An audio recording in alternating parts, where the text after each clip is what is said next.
Les récentes révélations de la chaîne BBC sur des soupçons de corruption dans l'attribution de blocs pétroliers et gaziers à British Petroleum par Timi Corporation ont fait réagir la Chambre africaine de l'énergie. Ainsi, depuis Johannesburg, elle rejette les accusations formulées par la chaîne anglaise et trouve qu'il s'agit ni plus ni moins qu'une sinistre course au jugement et une obsession de ternir le président Macky Sall qu'elle décrit comme un réformiste. Selon la Chambre africaine de l'énergie, la chaîne anglaise a fait montre d'une incompréhension notoire du fonctionnement de l'industrie pétrolière dans son reportage. D'après la Chambre africaine de l'énergie qui s'appuie sur le code pétrolier sénégalais, l'acquisition des blocs par BP correspond bien au processus d'appel d'offres en vigueur au Sénégal. Et de faire remarquer qu'avant son acquisition des concessions offshore Caillard Profond et Saint-Louis Profond, BP avait procédé à des études et due diligence approfondies et appropriées afin de s'assurer de la propriété et de l'exploitation du bloc. Il en fut de même pour Cosmo Energy, ajoute l'AC.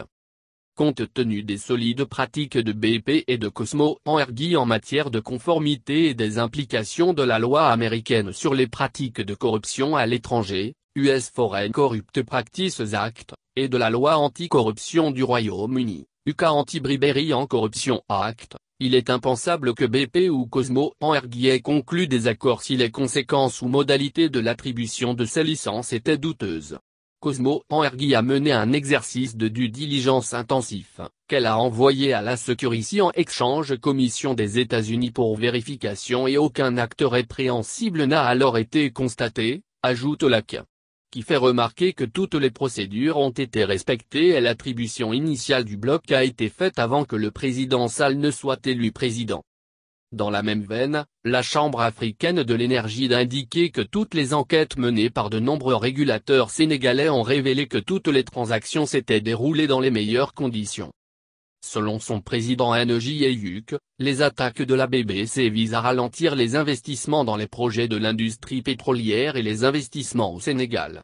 Le président Macky Sall a été un réformateur et a adopté des politiques de marché qui ont fait de l'avenir de l'industrie pétrolière sénégalaise un avenir brillant et qui offre des opportunités à tous les Sénégalais, a déclaré Energy Eyuk, président directeur général de Centurion Law Group et président de la Chambre.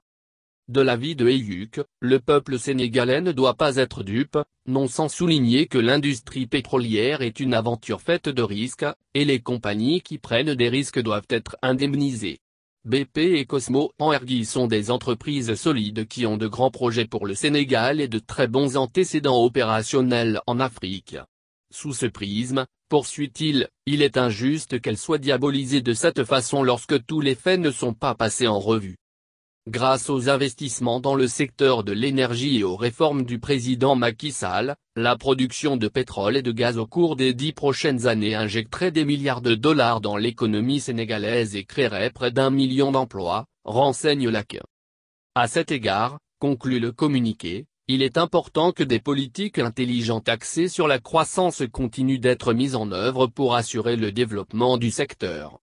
Dans un reportage intitulé Sénégal, un scandale à 10 milliards de dollars, la télévision anglaise prétend que Timi Corporation touchera des royalties estimées entre 9 et 12 milliards de dollars sur les 40 prochaines années, promises par British Petroleum. Dans le même reportage, le frère du président Macky Sall est cité pour avoir, selon la BBC, reçu un salaire de 25 000 dollars pendant 5 ans. Il aurait, toujours selon la BBC, bénéficier d'un montant de 250 000 dollars via une société dont il serait le propriétaire. Une enquête a été ouverte au Sénégal pour faire la lumière aussi bien sur les contrats pétroliers en cause et la fuite d'un rapport de l'inspection générale d'État qui circule sur les réseaux sociaux.